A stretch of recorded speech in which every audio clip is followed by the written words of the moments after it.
আপনারা জানেন যে প্রায় এক মাস ধরে এই দেশের সাধারণ ছাত্রছাত্রীদের কোটা সংস্কার বা কোটা বিষয়ক একটা অত্যন্ত যৌক্তিক এবং ন্যায্য দাবি নিয়ে তারা আন্দোলন করছিল। সেই আন্দোলনটা একেবারেই যৌক্তিক এবং একেবারেই শান্ত এবং শান্তশিষ্টভাবে তারা নিরস্ত্রভাবে কোনো রকম শান্তিপূর্ণভাবে তারা রাস্তায় অবস্থান করছিল।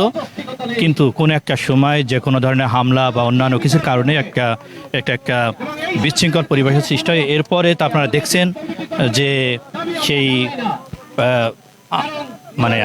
মানে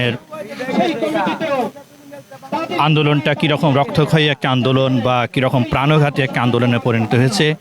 শুধুমাত্র যৌক্তিক আন্দোলনের কারণে এতগুলো প্রাণের ক্ষয় একটা রাষ্ট্রে, একটা স্বাধীন রাষ্ট্রে, শান্তিপূর্ণ রাষ্ট্রে হতে পারে না। আমরা এই যাদেরকে প্রাণ ঝরে গেছে তাদের প্রতিবাদে, তাদের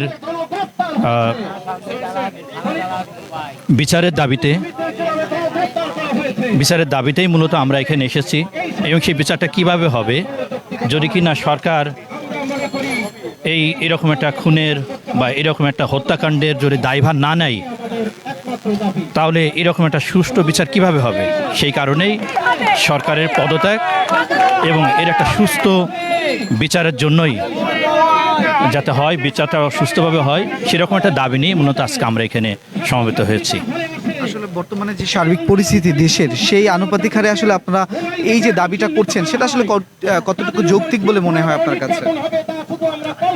এটা আপনারাই জানেন যে এটা অযৌক্তিক তো হওয়ার কোনো সুযোগ নাই।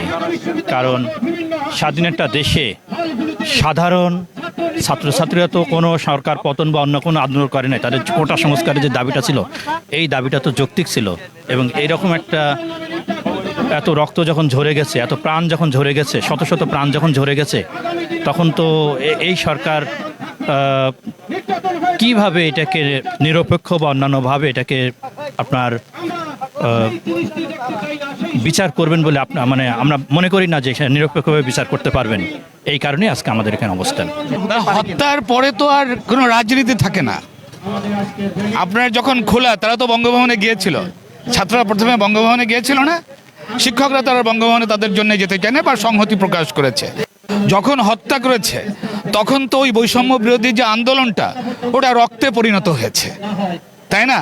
আর রক্তের প্রতি দায়িত্ব তো সারা জাতিরই। অতএব তো ওই আলোচনার দ্বার তো নিজেরাই বন্ধ করে দিয়েছে। আপনি বুঝছেন না? আপনি একজনকে হত্যা করলেন, হত্যা করে এসে বললেন যে আমার সাথে কথা বলো, হ্যাঁ, সে কখনো যাবে? আপনি বলেন। তবে আরেকটি কোশ্চেন আপনার কাছে রাখতে চাই, সেটা হচ্ছে একজন শিক্ষক, বাবা মায়ের পরে কিন্তু শিক্ষকের অবস্থান। বাবা মায়ের কাছে যেমন সন্তানের গুরুত্ব যতটুকু, শিক্ষকের কাছেও কিন্তু ওই ছাত্রের গুরুত্ব ততটুকু। তো আপনার কাছে কি মনে হচ্ছে যারা নিহত হয়েছে এই আন্দোলনে? আসলে এটা খুব প্যাথেটিক ম্যাটার, বুঝছেন না?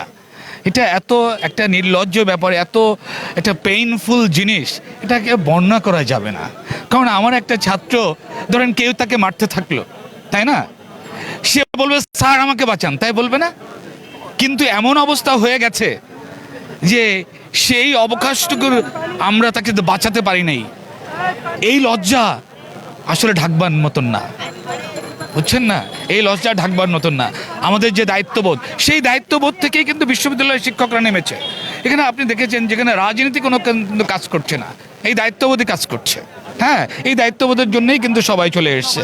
আমি বিভিন্ন প্রোগ্রামে, শিক্ষকদের বিভিন্ন প্রোগ্রামে দেখছি যে অনেক যারা বিবেকের তাড়নায় এখানে এসছে। আপনি জাহাঙ্গীরনগর বিশ্ববিদ্যালয়ে দেখেছেন, আপনি যখন মিডিয়ার ব্যক্তিত্ব, জাহাঙ্গীরনগর বিশ্ববিদ্যালয়ে শিক্ষকদের দেখছেন, তারা শিক্ষকদের ধিক্কার জানাচ্ছে, সবাই নেমে এসেছে সেই পয়েন্ট থেকেই।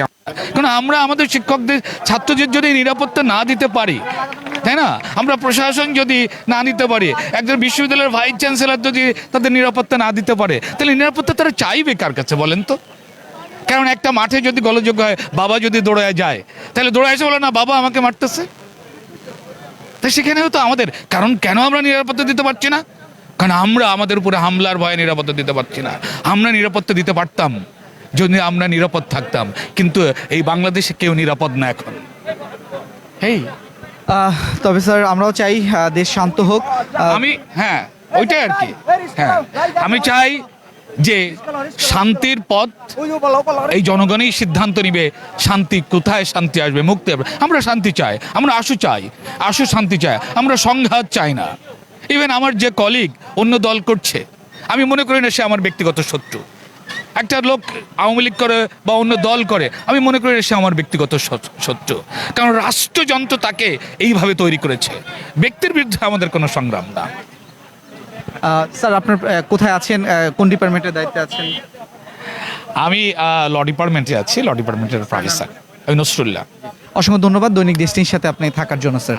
জি দর্শক, আপনারা যেমনটা শুনছিলেন যে যারা আজকে শিক্ষকরা নেমেছে এইখানে সংহতি সমাবেশ করছে, তারা কিন্তু তাদের বিষয়গুলো তুলে ধরছে, আসলে কেন তারা এখানে এসেছে এমন বিষয়গুলো কিন্তু আমরা দৈনিক দেশটির মাধ্যমে আপনাদের মাঝে তুলে ধরার চেষ্টা করেছি। এবং সেই সাথে আপনারা এতক্ষণ দেখছিলেন ঢাকা বিশ্ববিদ্যালয়ের টিএসসি থেকে, এবং আপনাদের সাথে এতক্ষণ আমি ছিলাম মোহাম্মদ রাইয়ান হোসেন, এবং আপনারা দেখছেন দৈনিক ডেস্টিনি।